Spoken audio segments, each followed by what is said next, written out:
김종인 합류 불발은 현대판 기묘 사화냐, 상황설 퍼뜨린 문고리 3인방이냐. 일단 저 이제 합류가 불발됐다. 뭐 90% 이상 불발이라고 봐야 될 것 같기도 합니다만 또 모르겠습니다. 갑자기 뭐 또 반전 드라마를 쓸지. 그 윤석열 후보가 김종인 없이 건너온 다리를 불살라 버렸다. 뭐 그렇게 볼 수 있는 측면도 있고, 아니면 뭐 다리를 건너오긴 했을 때 다리를 폭파해 버린 건 아니다. 이렇게 볼 수도 있기 때문에 가능성이 좀 남아 있는데, 이미 어떻게 하기에는, 그러니까 말심부름 하는 사람들이 오가기에는 둘 다 상당한 그 감정의 골이 깊어졌다. 이제 이렇게 볼 수 있는 상황이긴 한데, 정치판에서는 언제 어느 때고 이 100% 셔터를 내리는 경우는 없거든요. 그래도 다 이제 뒷구멍을 열어놓고 채널을 열어놓고 전화가 오면 받고 이제 이런 상황이기 때문에 좀 더 두고 봐야 되겠습니다. 그런데 문고리 3인방 얘기가 나왔습니다. 문고리 3인방 얄궂죠. 참. 네. 언론들이 때로는 야속합니다. 저 문고리 3인방 저런 말 괜히 만들어가지고.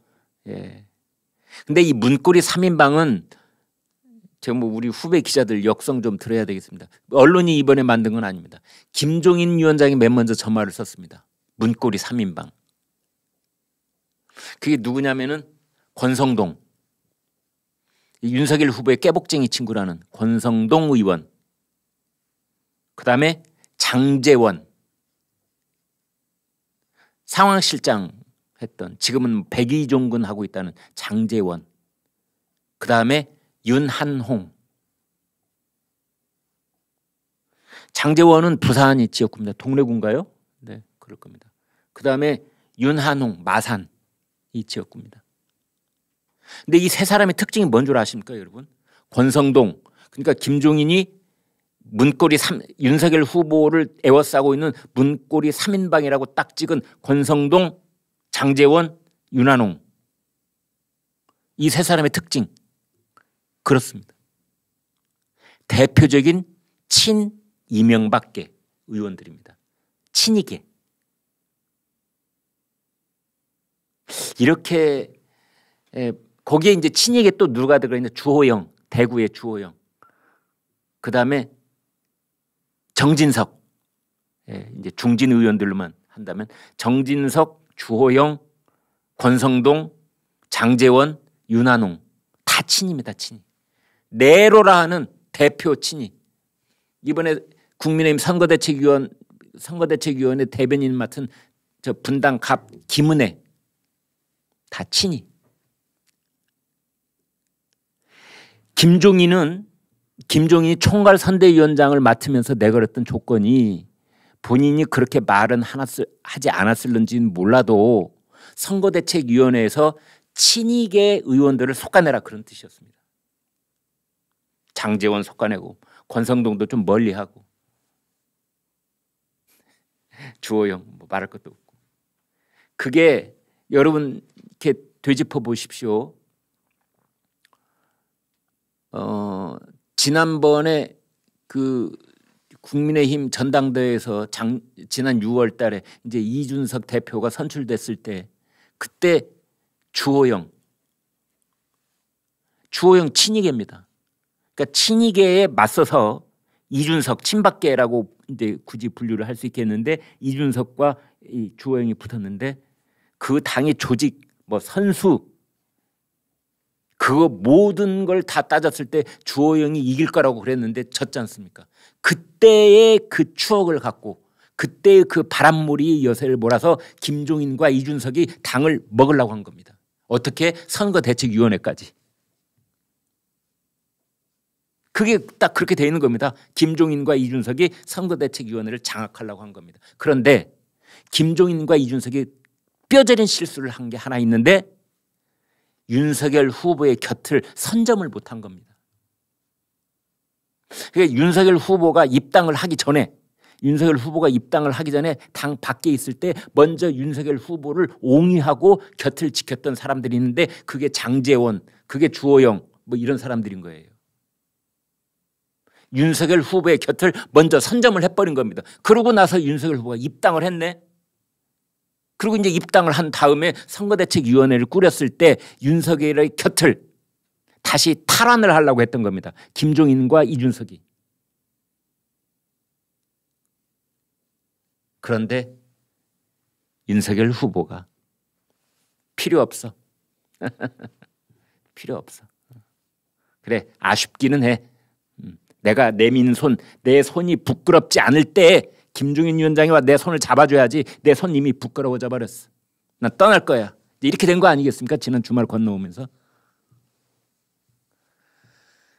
그 김종인 위원장이 비대위원장을 하면서 선거를 치르면서 이 친이계 사람들을 많이 이렇게 속아냈습니다. 공천 탈락, 속아낸다는 게 다른 거 아닙니다. 공천 탈락. 신지호 의원 같은 사람들. 그 전혁 의원도 뭐 그렇게 이제 김종인 할배라고 그러면서 굉장히 칼을 갈고 있지 않습니까? 이제 그렇게 다 이렇게 속아내진 그런 이제 뭐 정치적으로는 매우 이당 저당 오가면서 복잡했습니다만 이제 그런 게 있는 겁니다.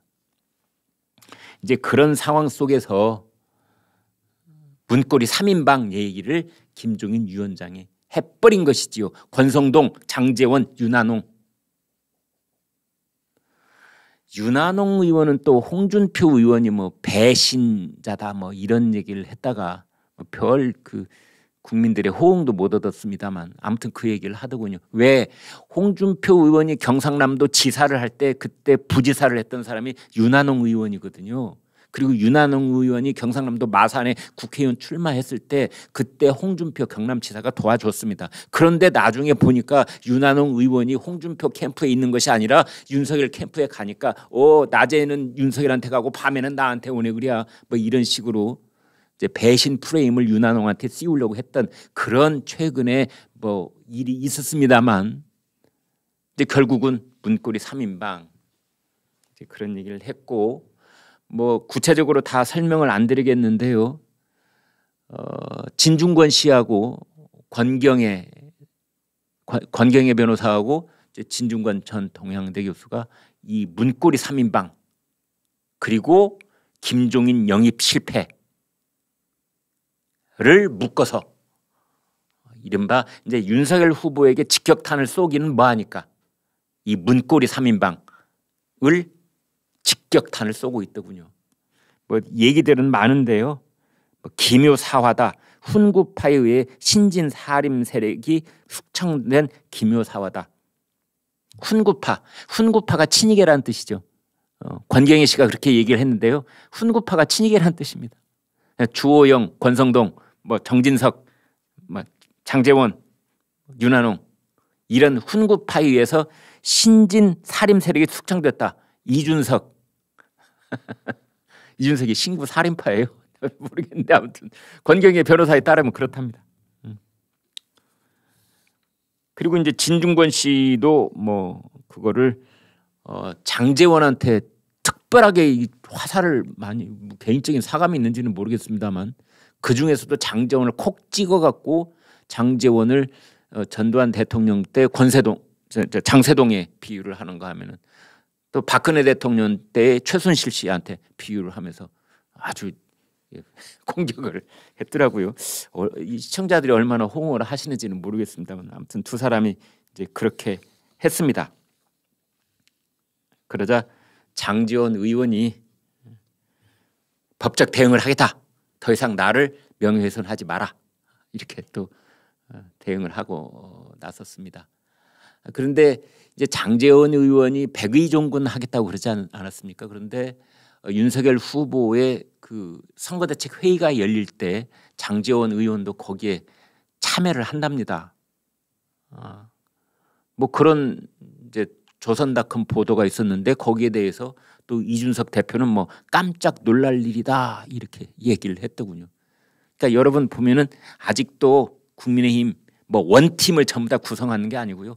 미묘한 전선이 이렇게 있다. 이렇게 보시면 맞을 것 같습니다.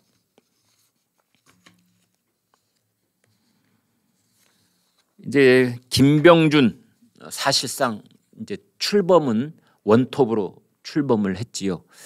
상임선대위원장이 두 사람이어서 김병준, 이준석 두 사람인데 이준석은 내가 김병준하고 뭐 권력 싸움을 벌일 일은 없고 뭐 김병준 상임선대위원장이 그냥 다 알아서 하시고 나는 뒤로 물러나 있다는 식으로 얘기를 했기 때문에 사실상 원톱이다.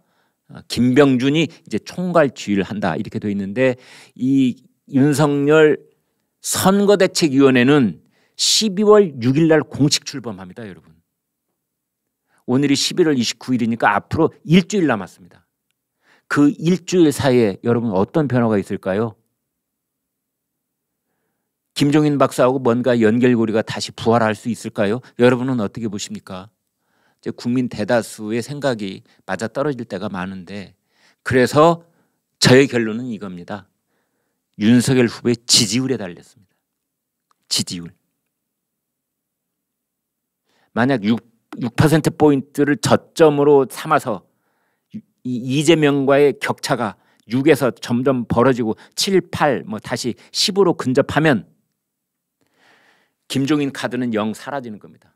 헬로, 굿바이. 이제 안 봐도 되겠어.